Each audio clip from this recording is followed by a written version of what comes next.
अस्सलामुअलैकुम, मैं हूं समर अब्बास। पंजाब और मुल्क के दीगर हिस्सों में आने वाले सैलाब ने एक संगीन हंगामी सूरत हाल पैदा कर दी है। इस सानहे ने न सिर्फ लाखों अफराद को बराह रास्त मुतासर किया है, बल्कि हुकूमती इंतजामात, बुनियादी ढांचे की कमजोरी और माहौलियाती चैलेंजेस को भी पूरी तरह बेनकाब किया है। पंजाब में कुदरती आफात से निपटने के इदारे PDMA के मुताबिक पंजाब के तीनों दरिया यानी रावी, चनाब और सतलुज में मुख्तलिफ हेडवर्क्स और बैराजेस से गुजरते हुए जनूबी पंजाब और सिंध की जानिब बढ़ रहे हैं।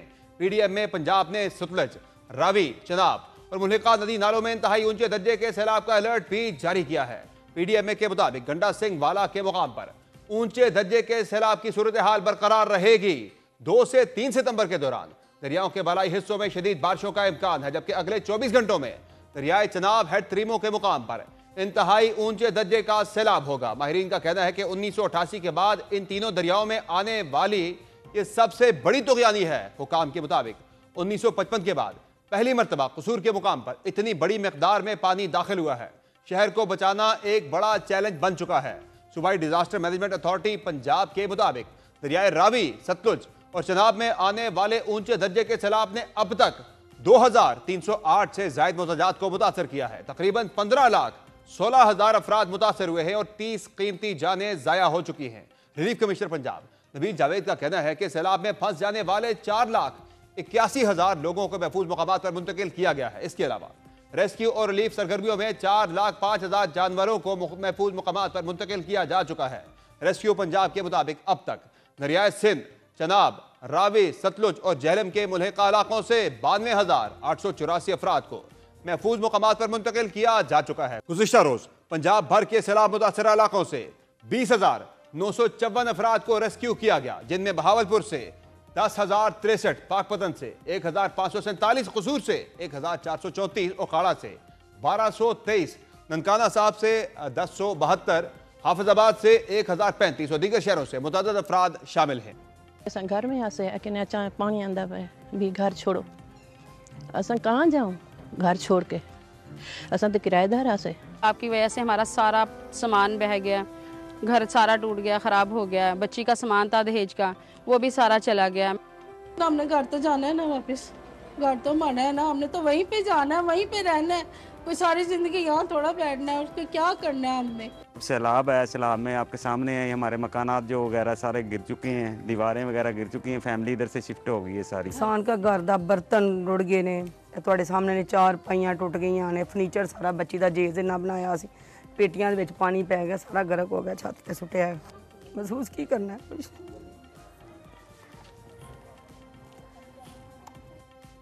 आवाम को दरपेश मुश्किलात अपनी जगह, लेकिन एक और बड़ा और असल चैलेंज पानी का मुसलसल बढ़ता हुआ बहाव है, जो अभी थमने का नाम नहीं ले रहा। गंडा सिंह वाला के मुकाम पर पानी का बहाव एक मौका पर 3,90,000 क्यूसेक से ज्यादा रिकॉर्ड हुआ, जो अब कम होकर 2,53,000 हो गया है। हेड सुलेमानकी से 1 लाख से ज्यादा क्यूसेक का रेला गुजर रहा है, जबकि अगले 24 घंटे में हेड इस्लाम के लिए खतरात लाहक हैं। हेड मराला पर 1,75,000 क्यूसेक का रेला गुजर रहा है। हेड त्रीमो पर कल शुभ झंग के मुकाम पर 9 लाख क्यूसेक का रेला गुजरने का इम्कान है, जो सूरत हाल की संगीनी को जाहिर कर रहा है। रावी में 2,20,000 क्यूसेक का रेला पहले ही गुजर चुका है और इस वक्त 1,29,000 क्यूसेक का रेला मौजूद है। मलूकी में 2,11,000 क्यूसेक और ननकाना साहब से 20,000 क्यूसेक पानी शामिल हो चुका है। मुल्तान में हेड मोहम्मद वाला पर 7 से 8 लाख क्यूसेक का रेला पहुंचने के बाद शहरी आबादी को बचाने के लिए शगाफ डालने का फैसला किया गया है। 3 लाख से ज्यादा अफराद की नकल मकानी का सिलसिला भी जारी है। रावी, सतलुज और चनाब के साथ साथ दीगर दरियाओं में भी पानी की सतह खतरनाक हद तक बढ़ चुकी है, जबकि कई नशेबी इलाके मुकम्मल तौर पर डूब चुके हैं। चिन्योट, शेखुपुरा, जहलम और पाकपतन में कई मुकामात पर बंद टूटने, नशेबी इलाकों के जेर आब आने और लोगों के महसूर होने की इत्तलात हैं। जफरवाल, सियालकोट और कसूर जैसे अजला में दर्जनों देहात का जमीनी राब्ता कट चुका है और हजारों एकड़ पर खड़ी चावल की फसलें तबाह हो गई हैं। इसके अलावा जलालपुर, पीरवाला, राजनपुर, वजीराबाद, हाफिजाबाद और चिश्तिया के कई इलाके पहले ही मुतासर हो चुके हैं। लाहौर में शादरा के मुकाम पर दरियाए रावी में पानी की सतह में कमी होने लगी है। इस वक्त शादरा के मुकाम पर 1,38,000 क्यूसेक का रेला गुजर रहा है। याद रहे कि गुज़िश्ता रोज शादरा के मुकाम पर 1,90,000 क्यूसेक से ज्यादा का रेला गुजर रहा था, जिसके बाद कई बस्तियां पानी में डूब गई थीं। तशवीश की बात यह है कि पंजाब के बाद इस सैलाब का रुख सिंध के साथ साथ बलूचिस्तान की जानिब भी है। हुकाम ने बताया है कि दरियाए रावी, सतलुज और चनाब में इंतहाई ऊंचे दर्जे के सैलाबी रेले बालाई पंजाब में तबाही मचाने के बाद अगले 24 से 56 घंटों में हेड सदनाई और मोहम्मद वाला के बाद पंजनत पहुंचेंगे, जिसके बाद ये पानी गुद्दू के मुकाम पर सिंध की हदूद में दाखिल हो जाएगा, जहां सुपर फ्लड का इम्कान जाहिर किया जा रहा है। इस मुतालिक सिंध हुकूमत ने मंगल और बुध के दरमियानी शब दरियाए सिंध में सैलाब का खदशा जाहिर किया है, जिससे 16 लाख अफराद के मुतासिर होने का खतरा है। बलूचिस्तान हुकूमत ने भी खबरदार किया है कि 2 सितंबर को दरियाए सिंध के रास्ते बलूचिस्तान में सैलाब दाखिल हो सकता है, जिससे जाफराबाद, सोहबतपुर और नसीराबाद जैसे अजला मुतासिर हो सकते हैं। यह भी काबिल जिक्र है कि सैलाब की शिद्दत में इजाफे की एक बड़ी वजह भारत की जानिब से पानी का छोड़ा जाना है। इस मुतालिक DGPDM में इरफान अली काठिया ने आज फिर खबरदार किया है कि भारत से आइंदा चंद रोज में 70,000 क्यूसेक से जायद पानी आने का खदशा है और वफाकी हुकूमत की कोशिश थी, लेकिन भारत के साथ इंफॉर्मेशन शेयरिंग करने का कोई मुनासिब बंदोबस्त नहीं है। माधोपुर हेडवर्क है, उसके पुश्ते टूटने की वजह से हमें 75 से 80,000 क्यूसेक्स अगले चंद दिन ये पानी मिलना ही मिलना है। फेडरल गवर्नमेंट ने और इंडस वाटर कमीशन ने, इरसा ऑलरेडी फेडरल फ्लड कमीशन वो पूरी तरह से कोशिश है हर तरह की मालूमात इकट्ठी करने में, लेकिन अनफॉर्चुनेटली ये जिस तरीके से इंफॉर्मेशन शेयरिंग होनी चाहिए थी वो उसका काफ़ी हद तक फुकदान है। कोई भी अपस्ट्रीम ब्रीचेस हो रहे हैं या वहाँ पे उनका की तरफ से पानी छोड़ा जा रहा है, तो कोई बहुत ज़्यादा मरबूत सिस्टम नहीं है इंफॉर्मेशन शेयरिंग का। ये सूरत हाल दोनों ममालिक के दरमियान आबी तनाज़ात और एतमाद के फुकदान को भी नुमायां करती है, जो मुस्तकबिल में मजीद खतरात पैदा कर सकता है। सूरत हाल इसलिए भी ज़्यादा गंभीर होती जा रही है क्योंकि मुल्क में मानसून बारिशों का नवा स्पेल भी शुरू हो गया है। मुल्क के मुख्तलिफ इलाकों में बारिश का सिलसिला शुरू होने से नदी नाले बिफर गए हैं, जबकि नशेबी इलाकों और आबादियों में पानी दाखिल होने से मुतासरीन की मुश्किलात मजीद बढ़ गई हैं। दूसरी जानिब वज़ीर आला पंजाब मरियम नवाज और चीफ सेक्रेटरी की हिदायत पर आबी गुजरगाहों पर गैर कानूनी तमीरात हटाने का फैसला किया गया है और हुकूमत ने वाज़ेह किया है कि इस ज़िम्न में किसी को मुआवजा नहीं दिया जाएगा, क्योंकि ये तमीरात ही हालिया नुकसानात में इजाफे का बायस बनी हैं। सैलाब के बाद सामने आने वाले बुनियादी ढांचे के मसाइल ने करप्शन और नाकस मनसूबाबंदी पर भी सवालात खड़े कर दिए हैं। गुज़िश्ता रोज़ हमारे शो में वज़ीर दफ़ा ख्वाजा आसिफ ने सियालकोट पे वर्ल्ड बैंक के ताउन से बनने वाली सड़क की खस्ता हाली का इंकशाफ किया था। मैं अपने सियालकोट शहर की आपको बात बताऊंगा। 23 सालों से जो है एक का मंसूबा शुरू हुआ है, उसकी पाइपें बैठ गई हुई हैं। कुछ 250-300 मिलियन डॉलर का वर्ल्ड बैंक का लोन है और उनकी कोई जो है बड़े मशहूर ठेकेदार जो है वो काम कर रहे हैं, वो उनकी अकाउंटेबिलिटी नहीं है, कोई कुछ नहीं है। उनका एक सियासी भी मुकाम है, उन लोगों का, उन ठेकेदारों का बहुत बड़ा नाम है उनके सियासत के अंदर। तो ये जो मिक्स हो जाता है ना, जब इस किस्म के वारदातिये जो है वो सियासत में भी आ जाते हैं तो फिर जो है वो तो फिर सोने पे सुहागा हो जाता है ना। तो पंजाबी में कहते हैं एक सांप और दूसरा उड़ना, एक सांप और साथ वो उड़ भी सकता हो। और आज उन्होंने इस मुतालिक एक वीडियो जारी करते हुए कहा कि बारिश के चंद स्पेल ही कई सालों से जारी मंसूबों के मयार की हकीकत सामने ले आते हैं। उनका कहना था कि ये मंसूबे ताकतवर ठेकेदारों के जेर इंतजाम हैं, जो सियासत और दौलत दोनों में असर सूख रखते हैं और शायद ही कभी उनका एहतसाब हो सके। पंजाब के 3 बड़े दरियाओं में और मुख्तलिफ शहरों में सैलाब की क्या सूरत हाल है, मुख्तलिफ शहरों में मौजूद हमारे रिपोर्टर्स उनसे रब्ता करेंगे। हमारे साथ मौजूद हैं लाहौर रावी पर सज्जाद काज़मी हमारे नुमाइंदा हैं, जबकि हमारे साथ मौजूद है कसूर से मुर्तज़ा बेग जो कि हेड घंडा सिंह वाला पर मौजूद हैं, और हमारे साथ मौजूद हैं मुल्तान में हेड मोहम्मद वाला पर नुमान खान बाबर, और हम बात करेंगे जुल्करनैन ताहिर से जो कि हेड त्रिमू झंग पर मौजूद हैं। बहुत शुक्रिया आप चारों नुमाइंदगान का आपने ज्वाइन किया। ये बताइएगा सबसे पहले जुल्करनैन ताहिर के हेड त्रिमू की क्या सूरत हाल है? यहाँ से आज रात एक बड़ा रेला गुजरना है और एक बड़ा रेला गुजर भी चुका है, मजीद अभी वहाँ पे पानी की सतह काफ़ी बुलंद बताई जा रही है, तो सूरत हाल क्या है इस वक्त वहाँ पर? जी बहुत शुक्रिया। इस वक्त हेड त्रिमू पर तकरीबन जो है पानी 2 लाख क्यूसेक गुजर रहा है और बाकी रेला अभी तक हेड त्रिमू पर नहीं पहुंचा, लेकिन हेड त्रिमू की सूरत हाल जो है वो 2 लाख है। लेकिन अगर गिरदो नवा के इलाकों की बात की जाए तो न सिर्फ इस पानी ने झंग के इलाकों को मुतासर किया है, 18 हज़ारी और शोरकोट के भी कई देहात ज़ेरे आब आ चुके हैं। भिपरा हुआ दरिया जब निकला है तो उसकी मौजों ने कई बस्तियों को उजाड़ कर रख दिया है, कई बस्तियों को अपनी लपेट में ले लिया है। इसको जिस तरह से कहा जाता था कि दरियाओं को रोका नहीं जा सकता, बिल्कुल वैसी ही सूरत-ए-हाल जंग में देखने को मिल रही है। और जो मकीन हैं, जो जिनको बस्तियों से निकलना पड़ा है, जिनका इनखला करवाया गया, उनके लिए भी कोई खातिर खा इंतज़ामात यहाँ पर नज़र नहीं आ रहे। इंतज़ामिया की जानब से दावे तो किए जा रहे हैं कि रिलीफ कैंप्स लगाए गए हैं, उनको मुतबादिल रिहाइशगाहें फराहम की जा रही हैं, लेकिन मुकामी अफराद से जब हमारी बात होती है तो उनका ये कहना है कि ना तो हमें खुराक दी जा रही है, ना ही कोई रिहाइश का कोई इंतज़ाम किया जा रहा है। रिलीफ कैंप्स के नाम पर अगर आप और चिन्योट में अंदाजन कितनी आबादी जो है इस सैलाबी सूरत हाल से मुतासिर हुई है? सर, अगर चिन्योट की आबादी की बात की जाए तो तकरीबन 200 से ज़ायद देहात इससे मुतासिर हुए थे और अब तक ये पानी झंग के भी 250 से ज़ायद देहात और मौज़ाजात को अपनी लपेट में ले चुका है। नुमान खान बाबर, आप बताइएगा कि हेड मोहम्मद वाला पर क्या सूरत हाल है चनाब में इस वक्त पानी की, और यहाँ भी अब रेला बढ़ रहा है हेड मोहम्मद वाला की जानिब, तो वहाँ जो ब्रिजेस की बात भी हो रही थी, क्या इंतजाम कर लिए गए हैं सैलाबी सूरत हाल से बचाव के लिए?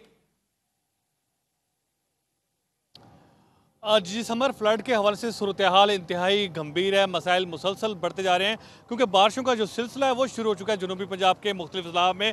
अब दरिया चनाब में भी पानी की सतह जो है मुसलसल बुलंद होती जा रही है। इस वक्त भी ऊंचे दर्जे का सैलाब है, जो कि दरिया चनाब है उसके जो पुल है, उसके जो पिलर्स हैं, इस वक्त पानी में मुकम्मल तौर पर डूब चुके हैं, जबकि 8 लाख क्यूसेक का रेला अभी आना बाकी है। सूरत हाल कि 138 मुआवजात हैं जो कि इस वक्त सैलाब की लपेट में आ चुके हैं। सैकड़ों एकड़ अराजी है जिस पर कपास की फसल है, दीगर फसलें हैं, मुकम्मल तौर पर तबाह हो चुके हैं। 2 लाख अफराद का इखलास ज़रूर किया गया, लेकिन सूरत हाल यह कि जिनको महफूज बंदों पर पहुँचाया गया है वहाँ पर मुनासिब इंतजाम नहीं है। खैमे ज़रूर दिए गए, लेकिन बारिश का सिलसिला वक्तन फ़वक्तन जारी है, जिसकी वजह से मुतासरीन की मुश्किलात जो है मुसलसल बढ़ती जा रही हैं। जो पानी का रेला वहाँ से गुजरना है उसमें पानी की मिकदार ज़्यादा है, वो रेला काफ़ी बड़ा है और हेड मोहम्मद वाला की कैपेसिटी जो है वो कम बताई जा रही है, तो कुछ ब्रिजेस करने थे वहाँ पर, कुछ शगाफ डालने थे, वो डाले गए हैं या अभी तक नहीं हुआ फैसला इस हवाले से? समर, बिल्कुल फैसला कर लिया गया है। बारूदी मवाद भी नस्ब कर दिया गया है। जैसे ही त्रिमू से पानी निकलेगा उसके बाद डिसाइड कर लिया जाएगा कि किस वक्त जो है ये बारूदी मवाद से शगाफ जो है डालना है, ताकि जो दरिया का रुख है, पानी का जो रुख है, वो देहात की तरफ कन्वर्ट किया जा सके। क्योंकि मुल्तान अहम शहर है, तीसरा चौथा बड़ा शहर है, इसको बचाना भी लाजमी है और पानी का रुख जो है देहात की तरफ करना है। अभी भी 2 लाख के करीब जो क्यूसेक का रेला है वो गुजर रहा है। मुख्तलिफ जो देहात हैं, बस्तियाँ हैं, वो ज़ेरे आब आ चुकी हैं। अभी भी पानी इंतहाई ज़्यादा है। जैसे ही 8 लाख क्यूसेक का रेला आएगा तो इंतहाई खौफनाक जो है तबाही के इम्कानात हैं। जी सही है। मुर्जा बेग साहब, ये बताइएगा कि क्या सूरत हाल है कसूर में, और पर्टिकुलरली अगर हम बात करें हेड गंडा सिंह वाला की, वहाँ क्या इंतजामात हैं? क्या रेला वहाँ से गुजर जाएगा बाहिफाजत या वहाँ भी कैपेसिटी के इशूज़ आ रहे हैं? जी शुक्रिया समर। अगर मैं आपको दरिया सतलुज कसूर हेडगंडा सिंह की सूरत हाल बताऊँ तो यहाँ मौजूदा जो है वो सूरत हाल के मुताबिक जो है इस वक्त हेडगंडा सिंह के मुकाम पर जो पानी की सतह है वो इस वक्त जो है वो 23 फुट के करीब है। और यहाँ पे हेडगंडा सिंह के मुकाम पर जो पानी का बहाव है वो 2,53,000 क्यूसेक का रेला जहाँ से गुजर रहा है। यहाँ अभी भी जो है वो इंतहाई ऊँचे दर्जे की सैलाबी सूरत हाल बरकरार है। यहाँ अगर बात की जाए तो गुज़श्ता रोज़ जो है वो 1 लाख से ज़ायद क्यूसेक का रेला भारत की जानब से जो है वो दरिया सतलुज में शामिल हुआ, जिससे जो है वो मतअद्दद देहात जो है वो ज़ेरे आब आ गए। लेकिन आज चूँकि पानी के बहाव में वाज़ह कमी आई है, 1 लाख से ज़ायद जो है वो क्यूसेक पानी की यहाँ पे कमी देखी जा रही है, लेकिन बावजूद उससे यह है यहाँ सैलाब की तबाहकारियाँ इस हद तक ज़्यादा हो गई हैं कि यहाँ पर जो है वो हद निगाह जो है वो पानी ही पानी है। यहाँ पर ग़ज़ाई किल्लत की सूरत हाल पैदा हो गई है। यहाँ ज़िली इंतज़ामिया भी अपने तौर पर काम करती हुई नज़र आ रही है, लेकिन ज़िली इंतज़ामिया की जानब से जो इमदाद दी जा रही है वो जो आटे में नमक के बराबर है। यहाँ मैं आपको ये भी बताता चलूँ कि ज़िली इंतज़ामिया ने हंगामी सूरत हाल के पेश नज़र यहाँ पुलिस और जो है पाक फ़ौज के दस्ते भी जो है इमदादी कार्रवाइयों में हिस्सा तो ले रहे हैं, लेकिन उसके बावजूद भी जो है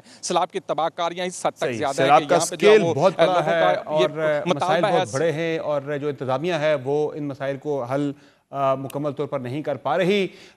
रुख करते लाहौर का, जहाँ रावी पर हमारे नुमाइंदा सजाद काज़मी मौजूद हैं। जी सजाद, बताइएगा क्या सूरत हाल है रावी की, और जिन आबादियों में पानी दाखिल हुआ था क्या पानी वहाँ से निकला है? चूँकि रावी में तो अब पानी का जो बहाव है वो कम होना शुरू हो गया था कल रात से ही। जी बिल्कुल जी, मैं इस वक्त रावी पुल पर मौजूद हूँ। आप देख सकते हैं कि मेरे पीछे दरिया रावी जो है वो बह रहा है, और खुशाइंद बात यह है कि रावी जो है वो दिन ब दिन जो है वो उसकी सूरत हाल बेहतर होती नज़र आ रही है। पीडीएमए की रिपोर्ट के मुताबिक जो है वो रावी के जो हेड और बैराज हैं, जहाँ पर 4 मकामात को जो कि नोट किया गया है, उसमें कहीं पे कम बहाव है और कहीं पे ज़्यादा है। लेकिन इस वक्त मैं शादारा रावी पुल पर मौजूद हूँ, जहाँ पर 2 से 3 गांव जो हैं वो 2-3 रोज़ पहले मुतासर हुए थे, जिसमें फ़र्खाबाद और खोखरी गांव शामिल थे, जो कि मुकम्मल तौर पर पानी में डूब चुके थे।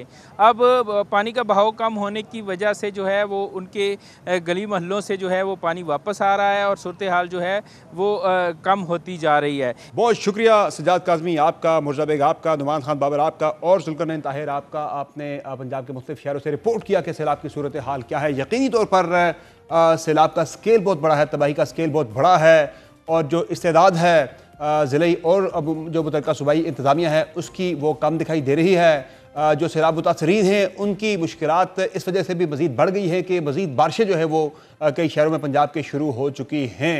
इसी पर प्रोग्राम में आगे बढ़ेंगे। पंजाब के अंदर सूरत हाल किन शहरों में ज़्यादा सैलाब मुतासर कर सकता है, आगे ये रेला जब बढ़ रहा है तो किस तरह के खदशात हैं, बात करें। हमारे साथ मौजूद हैं DG में इरफान काटिया साहब। बहुत शुक्रिया इरफान काटिया साहब, आपने प्रोग्राम में ज्वाइन किया। ये बताएगा कि क्या सूरत हाल है इस वक्त पंजाब के अंदर तीनों दरियाओं में सैलाब की, और क्या त्रिमू से जो रेला गुजर रहा था अब वो ख़तरा टल गया है वहाँ से, और आगे अब ख़तरात कहाँ कहाँ पर हैं? हेड ब्लॉकी की जाने बढ़ रहा है रावी से जो रेला था, और हेड मोहम्मद वाला मुल्तान की तरफ भी वहाँ से रेला गुजरना है, तो ख़तरात अभी भी हैं या ख़तरा टल गया है? जी बिल्कुल, खतरा अभी मौजूद है और खतरा बिल्कुल टला नहीं है। और आपने देखा कि हमारे तीनों जो बड़े दरिया थे इनमें सुपर फ्लड ये पहली दफा पाकिस्तान की तारीख में 3 दरियाओं में एक ही वक्त में आया। जी हाँ। अब ये तीनों दरियाओं का मैं आपको क्विकली अगर इस वक्त रन डाउन दे सकूं, तो जो चनाब से हमने उस रात मराला पे 9,17,000 क्यूसेक हमारा चला, वो हेड खानकी से होता हुआ हेड कादराबाद और फिर कल चन्योट ब्रिज से गुजर के इस वक्त त्रिमू की तरफ बढ़ रहा है। और त्रिमू पे ये सुबह 6 से 9 बजे के करीब इसकी पीक पहुंचेगी, और जिसका हमें अंदेशा है कि ये 8,30,000 क्यूसेक्स तक पानी पहुंचेगा। इसके बाद त्रिमू के बाद इस पानी ने रावी के पानी के साथ मिलके फिर हेड मोहम्मद वाला और मुल्तान की हदूद में दाखिल होना है, जहां पे फिर एक बड़ा चैलेंज होगा। इसके साथ साथ रावी में जो आपने देखा कि बहुत बड़ा जो हमें चैलेंज रहा, और लाहौर को इंशाल्लाह बर वक्त फैसलों की वजह से हम सेव करने में कामयाब हुए, वही पानी इस वक्त बल्लोकी के मुकाम पर मजीद इजाफा उसमें इस तरह हुआ कि जो नाला डेक सियालकोट नारोवाल से आता है वो भी बल्लोकी के मुकाम पर रावी में आके गिरता है। तो वहां पे इस वक्त लाहौर से भी ज्यादा पानी इस वक्त 2,31,000 क्यूसेक्स इस वक्त जब मैं आपसे बात कर रहा हूं तो वो गुजर रहा है, जिसकी वजह से जो नीचे हमारे डाउन द लेन डिस्ट्रिक्ट्स हैं जिनमें उकाड़ा, साहिवाल, फैसलाबाद की तहसील तांदलेवाला और कमालिया, और फिर ये होता हुआ जो खानेवाल में ये हेड सदराई के मुकाम पर ये अल्टीमेटली जाके चनाब के पानी के साथ मिलेगा। अब जब ये पानी रावी का और चनाब का मिलेगा तो इसके लिए एक बिल्कुल बड़ा चैलेंज मुल्तान के लिए होगा, और अगले 24 से 36 घंटे जो हैं उसमें ये पीक अचीव होना शुरू होगी। और वहां पे आज भी चीफ मिनिस्टर पंजाब यहाँ 3 घंटे क्राइसिस सेंटर PDMA पंजाब में खुद यहाँ गुजार के गई हैं। एक एक लम्हा वो लम्हा बलम्हा तमाम जो रेलेवेंट अथॉरिटीज हैं, डिपार्टमेंट्स हैं, उनके साथ वो इन टच हैं, और हमने जो भी कोई क्रिटिकल फैसले खुदा न खास्ता हमें हेड मोहम्मद वाला पर सर जो प्रेशर आएगा मुल्तान में उसको कम करने के लिए, पानी के बहाव को कम करने के लिए जो है कुछ ब्रिजेस की बात भी हो रही थी, तो अब आप कॉन्फिडेंट हैं कि वहां से गुजर जाएगा रेला? जो है कैपेसिटी है इतनी हेड मोहम्मद वाला की? जी, मैं यही गुजारिश कर रहा था कि चीफ मिनिस्टर पंजाब की क़यादत में आज 3 घंटे दोबारा एक इस चीज पे पूरा रिव्यू किया गया है इस सिचुएशन को, और ये यकीन दिलाया गया है कि अवाम के जान का खास तौर पे तहफ़्फ़ुज़ जरूरी है।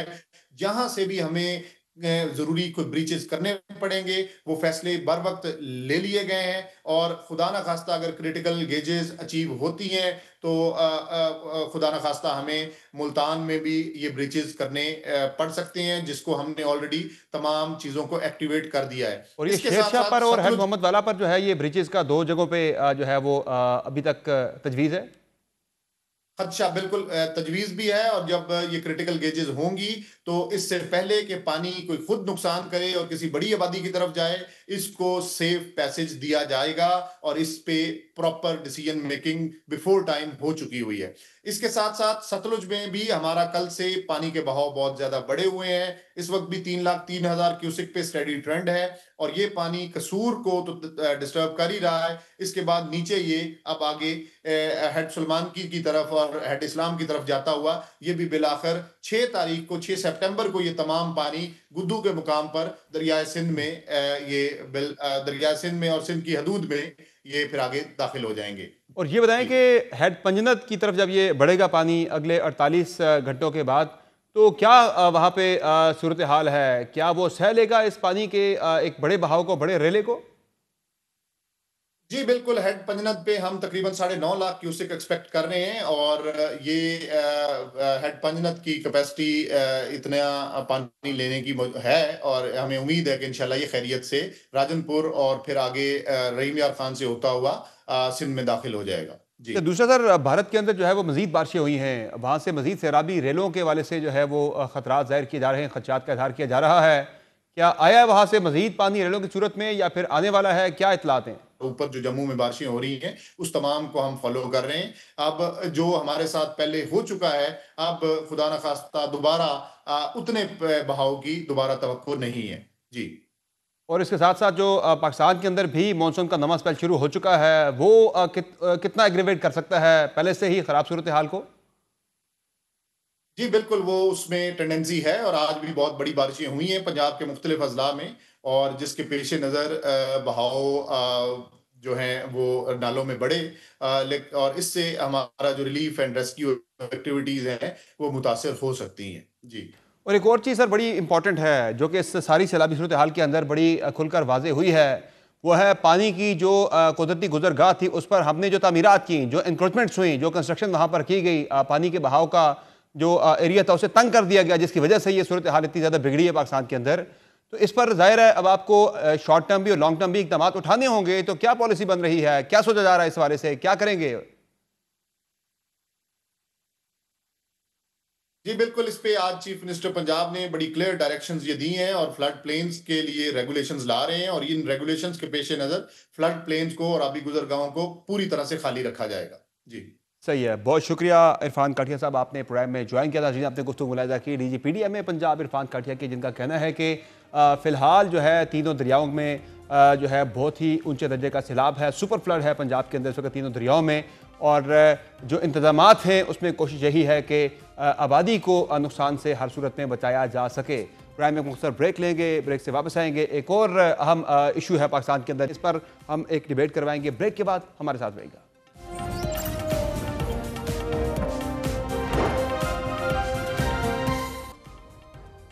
Welcome back. पाकिस्तान में हालिया बारिशों और दरियाओं में पानी की सतह में गैर मामूली इजाफे ने एक बार फिर आबी ज़खायर और डैमों की अहमियत को उजागर कर दिया है। एक बार फिर मुल्क में नए डैम्स बनाने की बहस छिड़ गई है। बदकिस्मती से इस बार भी ये बहस एक तनाज़े में तब्दील होती दिख रही है, जब सूबों के दरमियान इत्तफाक का फुकदान बदस्तूर बरकरार है।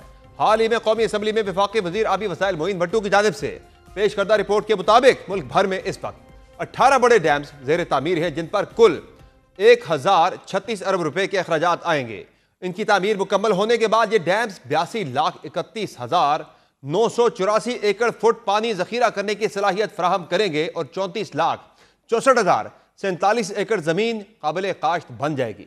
दियाबर बादशाह डैम सबसे बड़ा मंसूबा होगा, जिसमें 64 लाख एकड़ फुट पानी जखीरा करने की गुंजाइश होगी। इसी दौरान सूबाई हुकूमतें भी 77 छोटे और दरमियाने दर्जे के डैमों पर काम कर रही है, जिन पर तकरीबन 99 अरब रुपए लागत आएगी। और विफाक मजीद 10 मनसूबों की मनसूबाबंदी कर रहा है, जिनमें चिन्योट, स्कर्दू, वजीराबाद, अखोड़ी और सिंध बैराज डैम शामिल हैं। तहम इन मनसूबों के बावजूद मुल्क में डैम्स की तामीर हमेशा से सियासी तनाज़ात की नजर होती आई है। हाल ही में विफाकी वजीर बराए मौसमियाती तब्दीली सेनेटर मुसद्दिक मलिक ने भी कहा था कि पाकिस्तान में हर डैम सियासत का शिकार हो जाता है। वाज़ेह रहे कि सूबों के दरमियान बदएतमादी खुसूसन पंजाब, सिंध और बलूचिस्तान के दरमियान सबसे बड़ी रुकावट है। छोटे सूबे समझते हैं कि अगर पंजाब बड़े डैम बनाएगा तो उनका पानी रोक लिया जाएगा, इसलिए अक्सर मंसूबे शुरू होने से पहले ही तनाज़ात का शिकार हो जाते हैं। इसी तफरीक का इजहार गुज़िश्ता रोज हमारे शो में भी हुआ, जब विफाकी वजीर दिफा ख्वाजा आसिफ ने डैम बनाने के हक और वजीर इत्तलात सिंध शर्जील मेमन ने उसकी मुखालफत में मौक़िफ़ दिया। इत्तेफाक की राय पैदा करने की कोशिश की जाएगी डैमों की तामीर के हवाले से, तो क्या मना लेंगे अब की बार सिंध को? मेरे सिंध ने डैमों पे तो कोई इतराज नहीं कभी किया। वो जो वहाँ भी बना सकते हैं डैम, सिंध के अंदर भी बनाया जा सकता है। वो जो एक नहर का मसला था जो इख्तिलाफी बात था, और उसमें भी जो है वो उसको ज्यादा सियासी रंग दिया गया। ये अब ये पानी जो है ये कोई स्टोर कर लेना, जो लोग जो है सड़क ब्लॉक करके बैठे हुए थे ले जाए अपने घर, जो है ये सारे का सारा पानी जो है वहाँ में स्टोर कर दें। सिंध हुकूमत की या पीपल्स पार्टी की राय बड़ी क्लियर है कि डैम्स के मामले पर जो है वो किसी किस्म का कोई ताउन नहीं होगा वफाकी हुकूमत के साथ। देखिए, ताउन या ना ताउन की बात नहीं है, बात लॉजिक की है। अगर लॉजिक किसी की भी ठीक होगी ना, देखिए उस पर हम लोग ये नहीं कहते हम अकेले खुले। अगर कोई बेहतर कोई सोल्यूशन लेके आता है, बेहतर कोई लॉजिक लेके आता है, तो 100% पाकिस्तान के लिए सबसे पहले हम लोग हाजिर हैं। एक वो चीज जिसका हमें पता है कि इसके आफ्टर इफेक्ट्स हैं और माजी के तजुर्बे और जो भी माहिरीन और सॉरी इसके अभी माहिरीन है, अभी माहिरीन की जो राय है उसको भी आपने जो है वो अंडर कंसिडरेशन लेके आना है। इस सियासी खींचातानी के नतीजे में सूरत हाल यह है कि पाकिस्तान में सिर्फ 35 दिनों के लिए पानी जखीरा करने की सलाहियत मौजूद है, जबकि माहिरीन के मुताबिक कम से कम 60 दिन का जखीरा होना चाहिए ताकि खुश्क साली और सैलाब दोनों से निपटा जा सके। यह सूरत हाल इसलिए भी तशवीशनाक है, 1 अप्रैल से अब तक 11 अरब डॉलर मालियत का 1 करोड़ 18 लाख एकड़ फुट पानी समंदर बुर्द हो चुका है। तफसीलात के मुताबिक डैमों में पानी का मजमूई जखीरा 1 करोड़ 16 लाख फुट है और समंदर में अब तक 2,11,000 क्यूसेक पानी गिर रहा है। दरियाई झेलम पर मंगला डैम 75% भर चुका है, जहां पानी का जखीरा 57 लाख एकड़ फुट और गुंजाइश 70 लाख एकड़ फुट है। दरियाई सिंध से सबसे ज्यादा पानी समंदर बुर्द हुआ। दरियाई सिंध पर सिर्फ तरबेला डैम मौजूद है जो पाकिस्तान का सबसे बड़ा डैम है, और यह डैम भी अपनी असल गुंजाइश का बड़ा हिस्सा मट्टी भरने की वजह से खो चुका है। तामीर के वक्त इसमें 80 लाख एकड़ फुट पानी जखीरा करने की सलाहियत थी, जो अब कम होकर 58 लाख एकड़ फुट रह गई है।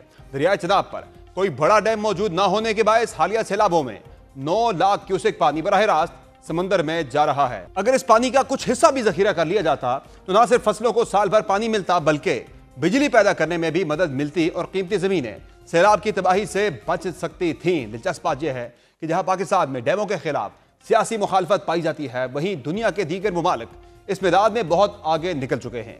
चीन में 24,000, भारत में 5700 और जापान में 3,000 से ज्यादा डैम मौजूद हैं। अमेरिका जो आजकल डैम तोड़ने की मिसाल देता है, उसने खुद 10,000 से ज्यादा डैम बनाए और होदर डैम के बाद उसकी मईशत को जबरदस्त सहारा मिला। इन मिसालों से वाज़ेह होता है कि डैम सिर्फ पानी जखीरा करने के लिए नहीं, बल्कि ज़री मईशत को मुस्तहकम करने और तवानाई के बहरान से निकलने का भी जरिया है। अमेरिका की जियोफिजिकल सोसाइटी के जरीदे में शाया तहकीक के मुताबिक 1835 से 2011 के दौरान दुनिया भर में मुख्तलिफ ममालिक ने तकरीबन 7,000 डैम तामीर किए, जिनमें से कुछ का मकसद तो पीने के पानी की फराहमी है, कुछ का बिजली पैदा करना और कुछ कुदरती आफात से बचाव के लिए तामीर किए गए हैं। साइंसदानों के मुताबिक तामीर किए गए डैमों के बायस जमीन के पोल तकरीबन 1 मीटर तक अपने महवर से हट चुके हैं।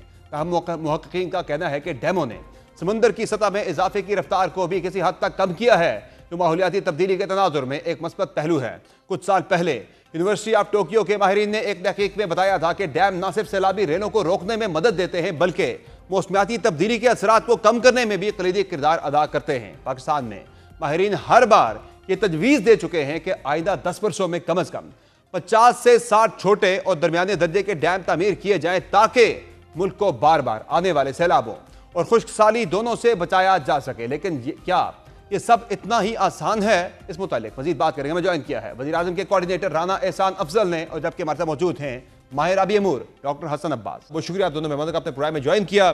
सबसे पहले तो बात कर लेते हैं राना एहसान अफजल साहब। प्राइम मिनिस्टर कह रहे हैं कि डैम्स अब हमें बनाने पड़ेंगे, छोटे डैम्स भी और बड़े डैम्स भी, तो ये डैम्स क्यों ज़रूरी हैं? ज़रा इस पर वज़ाहत कीजिएगा इन डिटेल। बिस्मिल्लाहिर्रहमानिर्रहीम।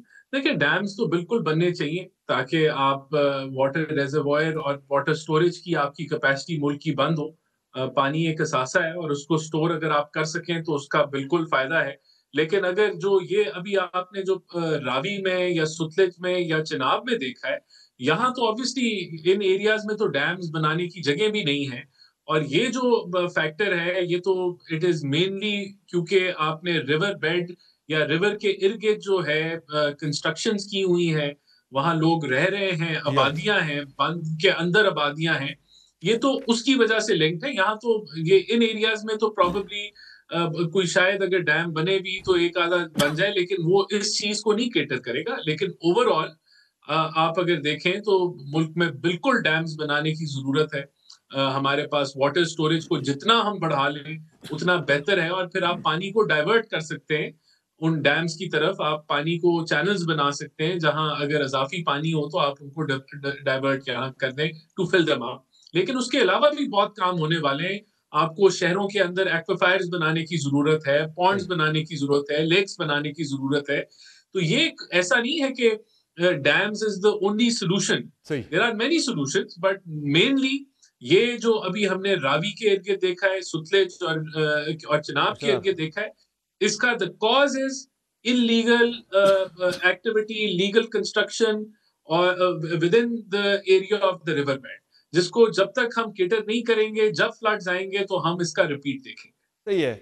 डॉक्टर हसन नवाज साहब, आपकी राय मैंने सुनी डैम्स के हवाले से। क्या वजह है इतना ज़्यादा पानी, सैलाबी पानी जो कि पाकिस्तान की ज़रूरत है पानी की, वो पानी जाके समंदर में गिर जाता है, हम उसे क्यों स्टोर नहीं करते और क्यों स्टोर नहीं करना चाहिए? डैम्स क्यों नहीं बनाने चाहिए? अच्छा, सबसे पहले तो हमने ये देखना है कि डैम हम बनाते क्यों हैं। स्टोरेज के लिए बनाते हैं और बिजली प्रोड्यूस करने के लिए बनाते हैं।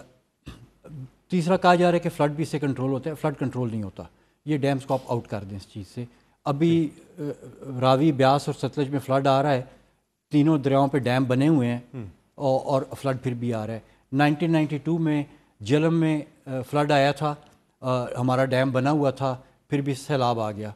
और 1994 में वापडा ने अपनी रिपोर्ट में ये लिखा था कि डैम फ्लड कंट्रोल नहीं करते। ठीक है, तो फ्लड कंट्रोल से डैम को निकाल दें।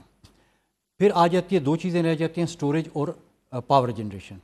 पावर जनरेशन में हमने ये नहीं देखना कि हमने ज़रूर बिजली डैम से बनानी, हमें बिजली चाहिए चाहे डैम से आए चाहे कहीं और से आए। सही है, ठीक है। Run of the river project भी दुनिया में कई रन ऑफ द रिवर भी है, जो भी है वो हाइड्रो पावर है या जो भी है, at the end of the day हमें इलेक्ट्रिसिटी चाहिए। तो अब इसमें अगर देखा जाए तो इस वक्त जो टेक्नोलॉजी है, 21st सेंचुरी की हम बात कर रहे हैं, फ्यूचर की बात कर रहे हैं। 21st सेंचुरी में इस वक्त जो सोलर की बिजली है विद बैटरीज एंड स्टोरेज, वो डैम बनाने की बिजली से तकरीबन 100 गुना सस्ती है, 100 टाइम्स चीपर। आपने जो लेटेस्ट नीलम झेलम डैम बनाया है उस पर 1 वॉट इंस्टॉल करने की जो कॉस्ट है वो 20,000 रुपये है। और वो बैठ गया मनसूबा सारा, मनसूबा बैठ गया, वो उसकी बैठ गई है। बिल्कुल ठीक है, वो एक अलग डिबेट है कि वो बैठ गया, क्यों बैठ गया, लेकिन जो कॉस्ट है 20,000 रुपये 1 वॉट की कॉस्ट है। मतलब एक 100 वॉट का बल्ब जलाने के लिए 20 लाख की इन्वेस्टमेंट चाहिए आपको। तो अब आप खुद सोचें कि अगर 20 लाख रुपए में आप सोलर लगाएं तो आप कितना बड़ा सोलर लगा सकते हैं। तो ये डिफरेंस है। तो हमने अगर पावर प्रोड्यूस करनी है तो पाकिस्तान जो दुनिया के बेस्ट सोलर जोन्स में आता है और ये टेक्नोलॉजी पाकिस्तान में आ रही है और इसने फ्यूचर में और इम्प्रूव होना है। गवर्नमेंट तो डिस्करेज कर रही है फिलहाल सोलर को। इसके देखें, हमें इसके ऊपर इन्वेस्ट करना है, ना कि डैम पे। एक आउटडेटेड, एक्सट्रीमली एक्सपेंसिव और जो बहुत ज्यादा लेकिन ज़रूरी मकासद के लिए भी तो पानी हमें चाहिए होता है। इस वक्त हमारे मुल्क के अंदर बहुत बड़े पैमाने पर जमीनें जो है वो मसलन अब चोलिस्तान की बात करें, बंजर पड़ी हैं जमीनें जो काबिल काश्त हैं, लेकिन पानी ना होने की वजह से वो काश्त नहीं हो सकती। तो अगर ये सैलाबी पानी को अगर स्टोर करके जो है वो डाइवर्ट करके मुल्क में जरिए राजी को काश्त किया जाए, ये नैरेटिव दिया जा रहा है डैम। अब देखिए, अब डैम की हमारे पास दो चीज़ें तो मैंने, सैलाब आउट, पावर आउट, तीसरी चीज़ रहेगी स्टोरेज। स्टोरेज के लिए हमारे पास डैम से सस्ता और डैम से ज़्यादा पायदार और डैम से बहुत ज़्यादा बड़ा और डैम से बहुत ज़्यादा जल्दी बन जाने वाला सोल्यूशन भी है, बहुत सस्ता भी है। वो सोल्यूशन क्या है कि आपके जो दरिया है ना बड़े बड़े, इनके बीच में रेत है और उस रेत के बीच में जब सैलाब आता है या वैसे दरिया गुजरता है तो वो उस रेत को पानी से भर देता है। हमने इसके ऊपर इन्वेस्टिगेशन की 2 साल पहले, बड़ी डिटेल इन्वेस्टिगेशन की और उसमें हमने ये जाना कि ये जो पानी है ये तकरीबन इस वक्त भी आपके पास 500 मिलियन एकड़ फुट पानी इस रेत के बीच में ज़ख़ीरा हुआ है। लेकिन कितने ममालिक में दुनिया में रेत से इस तरह से पानी निकाला देखिए जाता कितने ममालिक में इतनी रेत है, पहले तो ये देखें ना। हाँ, कितने में? कितने ममालिक में किसी में भी नहीं है। जिस तरह का ये इंडस का एक्वेफर है ना, ये रेत का जो एक्वेफर बनता है, इसको दुनिया में साइंटिस्ट कहते हैं हाइड्रोजियोलॉजिकल मिरेकल ऑफ नेचर। यानी दुनिया में ना इस तरह का कोई आपको पॉकेट मिलती है 10-20 मील की, तो वो उसके बीच में रिवर बैंक फिल्ट्रेशन सिस्टम लगाते हैं जिसमें दरिया के नीचे से जो है ना वो पानी पंप करके तो वो सप्लाई करते हैं यूज़र को। हमारे इधर ये जो लेंथ है इस एक्वेफर की वो 3000 किलोमीटर है। ठीक। तो अगर हम सिंपल उस सिस्टम के ऊपर इन्वेस्ट करें जो इस ज़ख़ीरे को आपके यूज़र के साथ कनेक्ट करता है, तो हमें किसी डैम की ज़रूरत नहीं है, क्योंकि ये तो आपके पास 3 साल की बनी बनाई स्टोरेज है और बहुत जल्दी हो जाता है और बहुत सस्ता हो जाता है और पानी की क्वालिटी ड्रिंकिंग है। ठीक। अच्छा, राना एहसान अफजल साहब, जाहिर है जो मैंने सवाल किया हसन अब्बास साहब से कि एक तो बिजली का मसला हो गया, पानी की स्टोरेज का मसला हो गया, और तीसरी चीज़ जो है वो है हमारे मुल्क में बहुत बड़ा ये इशू बना भी रहा है, इस साल भी हमने फेस किया है कि जब नहरें निकालने की बात हुई जो है साउथ पंजाब के लिए और राजस्थान के लिए, तो उस पर बड़ा इशू बन गया। एक सूबा बिल्कुल जो है वो सिंध खुलकर सामने आ गया मुखालफत में। तो इस मसले को फिर कैसे हल करेंगे? अगर डैम्स भी नहीं बनने तो फिर ये कैसे मसला हल होगा? आपने मुल्क में बहुत बड़ी हमारे पास अराजी पड़ी है जो कि काबिल काश्त है, लेकिन तो काश्त नहीं हो रही। पानी जो है वो लाखों एकड़ फुट पानी जो है वो जाकर समंदर में गिर जाता है, लेकिन वो पानी हम इस्तेमाल नहीं करते।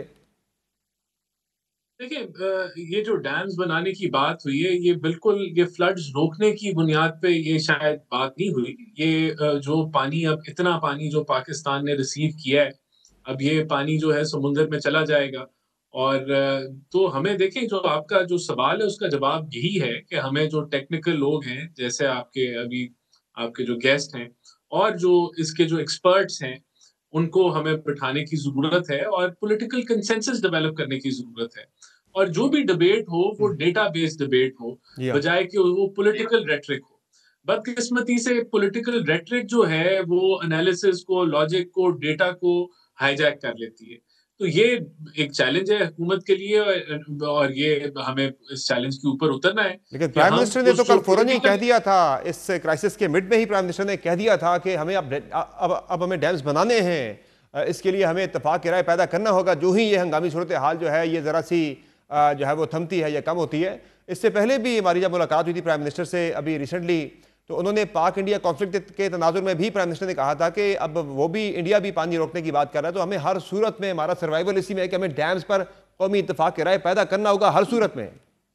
तो देखें, ये इसमें कोई उन्होंने गलत बात नहीं की। आप जैसे भी अपनी वाटर स्टोरेज को बढ़ा पाए, उसके अंदर डैम्स भी जो है उसका हिस्सा है। जो इन साहब ने बात की वो भी उसका हिस्सा है, और भी इसके तरीकाकार हैं। हमें वो सारे तरीकाकार अपनाने होंगे। और मैंने जिस तरह पहले आपको बताया कि हमें टेक्निकल एक्सपर्ट्स जो इस चीज के माहिर हैं उनको बिठा के जो बेहतरीन ऑप्शन है उस तरफ जाना होगा। तो ये तो एक आपको पॉलिटिकल कंसेंसस इस पे डेवलप करना होगा ना। और डिबेट को जिस तरह मैंने कहा कि आपको डेटाबेस के ऊपर करनी होगी, तो इंशाल्लाह वी विल डू इट। अब जो बात ये है, आज जो वाबेला मचा हुआ है उसके ऊपर अब एजिटेट करना और उसको प्रैक्टिकली एक कंक्लूजन की तरफ ले जाना सब हुकूमतों की जिम्मेदारी है, चाहे वो सिंध की हो, बलूचिस्तान की हो, केपीके की हो या पाकिस्तान की हो, फेडरल गवर्नमेंट हो, क्योंकि एवरीवन इज अफेक्टेड। कोई ऐसा जो है वो सूबा नहीं है, गिलगित बल्तिस्तान हो, कश्मीर हो, एवरीवन इज अफेक्टेड। तो हमें ये मिलके एक कोऑर्डिनेशन के साथ इसके ऊपर मास्टर प्लानिंग करनी होगी और आगे बढ़ना होगा। डॉक्टर साहब, अगर डैम्स हल नहीं है सैलाब रोकने का, तो फिर क्या हल है? जाहिर है अब पाकिस्तान में जिस तरह से मानसून की बारिशें हो रही है, मौसमियाती तब्दीली से पाकिस्तान जिस तरह से मुतासिर हो रहा है, आने वाले साल के बारे में भी ये प्रेडिक्ट किया जा रहा है कि शायद इससे भी 20% ज़्यादा शायद मानसून की बारिशें होंगी। तो फिर हल क्या है हमारे पास? देखिए, हल हमारे पास ये है कि ये जो आपके दरियाओं की रेत है ना, और ये जो आपके दरियाओं का कॉरिडोर है, अगर आप इसको खोल देते हैं, इसमें आप जो पुराना सिस्टम था ना आपका, वो था फ्लड कंट्रोल का। दुनिया फिर फ्लड कंट्रोल को छोड़ के फ्लड मैनेजमेंट पे आ गई, और फिर दुनिया ने फ्लड मैनेजमेंट को छोड़ के फ्लड अडेप्टेशन की बात करनी शुरू कर दी। हमने ग्लोबल माइंड के साथ चलना है। जो लेटेस्ट इस वक्त साइंस इवॉल्व हो रही है वो है अडेप्टेशन की। हमने अडेप्टेशन के सॉल्यूशंस देने हैं। उसमें सिंपली इन दरियाओं का रास्ता आपने खोलना है, इसके कॉरिडोर को आपने खोलना है। इसमें से बतदरीज एक अच्छा सा प्लान बना के आपने एक एक करके वो स्ट्रक्चर्स रिमूव करने हैं जो कि ओल्ड सिस्टम का हिस्सा है, और आपने उसमें अडेप्टेशन के लिए स्ट्रक्चर से मुराद क्या है? ये जो हमारे हेडवर्क्स बने हुए हैं, पुराने डैम्स हो गए, बैराज हो गए, फ्लड प्रोटेक्शन बंद हो गए, लेवीज हो गई, जे स्पर्स हो गई, ये सारा कुछ आपने खोल देना, दरिया को उसका रास्ता वापस कर दें। रूम फॉर द रिवर, ये यूरोप में भी इनिशिएटिव चल रहा है। वो जब आप कर देंगे तो दरिया अपने रास्ते पे चलेगा। उसके कॉरिडोर में आपने वेटलैंड्स को, फॉरेस्ट को और बाकी जो इस तरह के सिस्टम्स हैं उनको आपने नेचर जो हमारा एक पानी की डिस्ट्रीब्यूशन का निज़ाम है नहरें निकालने का, उसके लिए तो ये हेडवर्क्स वगैरह की तो जरूरत है। जी देखिए, वही मैं कह रहा हूँ ना कि आपने बतदरीज एक प्लानिंग के या साथ आपने उनकी कैपेसिटी बढ़ानी है या क्या बुलडोजर करना है नहीं देखिए, आपने बुलडोजर नहीं फेरना, आपने एक प्लानिंग के साथ करना है। पहली बात तो ये, जिस मैंने एक्वेफर की बात की है, वो एक्वेफर उसके ऊपर से जब सैलाब गुजरेगा तो वो उसको रिचार्ज करेगा, और वो रिचार्ज जो है वो 500 मिलियन एकड़ फुट से ज़्यादा करेगा, जो आपके जितने मर्जी आप डैम बनाने, आप 20-25 से ज़्यादा नहीं कर सकते, इधर 500 की बात हो रही है। तो इसलिए अगर आप इसको करें तो ये सिनर्जिस्टिक है ना, कि आपने दरिया का रास्ता खोला, आपने अपनी स्टोरेज को भी जो है वो भर दिया, और उसके बाद में आपका दरिया भी चल रहा है, आपका एनवायरनमेंट भी ठीक है, और समुद्र तक भी पानी जा रहा है, जो कि बहुत ज़रूरी है इकोलॉजिकल सर्विसेज के हिसाब से, डेल्टा के हिसाब से, मैंग्रोव फॉरेस्ट के हिसाब से, डाउन स्ट्रीम कम्युनिटीज़ के हिसाब से। आपको सोशली भी वो कोहिजन देता है, एनवायरमेंटल भी वो आपको अच्छा रिजल्ट देता है। तो ये एक सिनर्जिस्टिक सोल्यूशन है। अब मसला सिर्फ एक रह गया। सॉल्यूशंस की बात करें डॉक्टर साहब, ये टाइम कितना इसमें लगेगा और देखिए वसाइल कितने लगेंगे इसमें? आप एक डैम बनाते हैं तो वो कम से कम भी 10 साल से 15 साल लेता है, और बहुत ज़्यादा तो 4-5 मिलियन एकड़ फुट पानी स्टोर करता है। ये आपकी बनी बनाई स्टोरेज है। आप जब इसके ऊपर ये सिस्टम लगाना शुरू करते हैं, इसको करना शुरू करते हैं, तो वो तो स्ट्रेट अवे आपने आज किया है तो कल आपको उसका रिजल्ट मिल जाएगा। आपको 10 साल की ज़रूरत नहीं है इसमें। आपने अपना वो प्लान बना लेना, उसके हिसाब से आप चलते जाएँ। ज़रूरत किस चीज़ की है? ज़रूरत इस चीज़ की है कि लोगों ने वो सिस्टम नहीं देखा जिसकी मैं इस वक्त बात कर रहा हूँ। जब वो देख लेंगे तो उनको समझ आ जाएगी कि मैं क्या बात करूँ। देखिए, जब तक टच स्क्रीन किसी ने नहीं देखी थी टेलीफोन की, तो उस वक्त तक सारे बटनों वाले फ़ोन पे खुश थे। सही है। लेकिन जब देख ली तो हर किसी ने बटनों को छोड़ के टच स्क्रीन ले लिया। इसी तरह से मेरी ये ख्वाहिश है कि हुकूमत कोई एक ऐसा प्रोजेक्ट अलाउ कर दे जिसमें हम ये डेमोन्स्ट्रेट करें कि इस पानी के इतने बड़े ज़ख़ीरे को किस तरह से यूज़र के साथ कनेक्ट कर सकते हैं, खेतों से लेके म्यूनसिपैलिटी तक और घरों तक। ये सारी साइंस बनी हुई है, मौजूद है, सिर्फ इसका एक डेमोन्स्ट्रेशन चाहिए। उस डेमोन्स्ट्रेशन की हुकूमत ने देनी है इजाज़त, क्योंकि हुकूमत की इजाज़त बगैर हो नहीं सकता। हुकूमत इजाज़त दे तो फिर आप यकीन करें कि इस मंसूबे को बनाने वाले, इसके प्रोपोनेंट्स फंड्स भी ले आएंगे, हुकूमत के पैसे भी नहीं लगेंगे, फंड्स भी आ जाएंगे, टेक्नोलॉजी भी आ जाएगी, और ये सिस्टम इतने आसान है कि एक दफ़ा देखने के बाद पाकिस्तान की इंडस्ट्री इस टेक्नोलॉजी को रेप्लिकेट कर लेगी, आपके कॉन्ट्रैक्टर्स इस पे ट्रेन हो जाएंगे, और ये चीज़ आपके जो है ना फ्यूचर में, और ये बहुत ज़्यादा वसाइल भी नहीं मांगती, बहुत ज़्यादा वसाइल और बहुत ज़्यादा टाइम भी। राना एहसान अफजल साहब जो बता रहे हैं, हसन अब्बास साहब जो बात करें कि कह रहे हैं डैमों वाले लंबे मंसूबों को छोड़े, जो प्राइम मिनिस्टर ने ऐलान भी किया कि हम फौरी बनाएंगे, मरीम नवाज साहब ने भी कहा कि हमें फौरी डैम बनाने हैं सियासी इत्तेफाक की राय पैदा करके, तो इस पे क्या वो कह रहे हैं गवर्नमेंट दे इजाज़त, हम करके दिखा देंगे, तो ऐसा कोई है, करेंगे फिर गवर्नमेंट इस पे?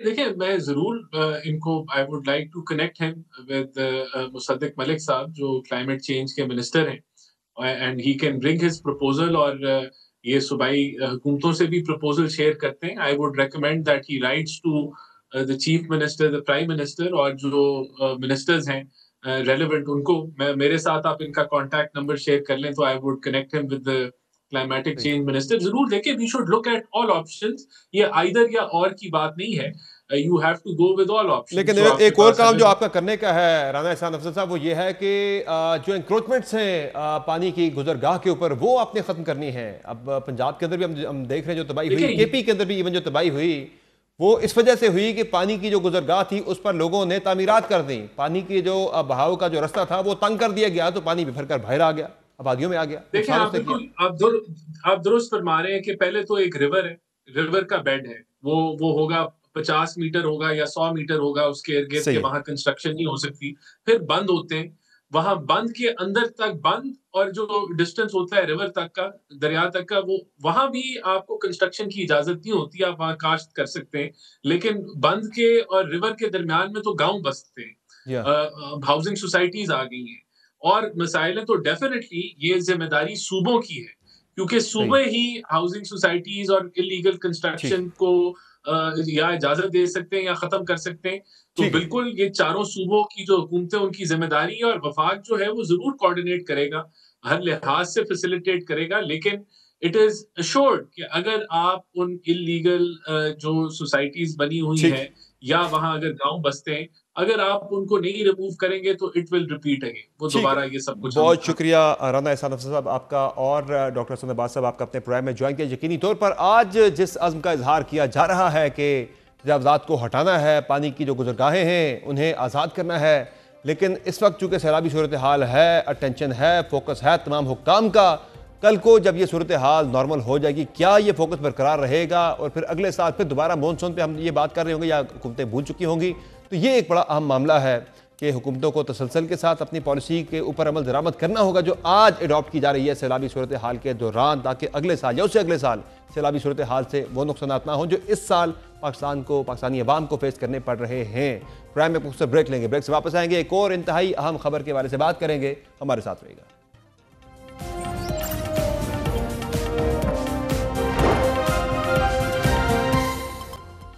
Welcome back. भारत और अमेरिका के दरमियान तनाव बढ़ता ही चला जा रहा है और इस सिलसिले में डोनाल्ड ट्रंप के दौरे भारत से वाबस्ता उम्मीदें भी टूटती दिखाई दे रही हैं, क्योंकि अमेरिकी सदर ने नवंबर में होने वाला दौरा भारत मंसूख कर दिया है। न्यूयॉर्क टाइम्स के मुताबिक डोनाल्ड ट्रंप ने नवंबर में क्वाड इजलास में शिरकत के लिए भारत जाना था, ताहम अब यह दौरा मंसूख कर दिया गया है, जो दोनों ममालिक में बढ़ती कशीदगी को जाहिर कर रहा है। वाज़ेह रहे कि इन दोनों ममालिक के दरमियान बढ़ती तजारती कशीदगी हालिया हफ्तों में एक संगीन बहरान की शक्ल इख्तियार कर चुकी है, जिसका सबसे पहला और बराह रास्त असर भारत की बरामदी सनतों पर पड़ रहा है।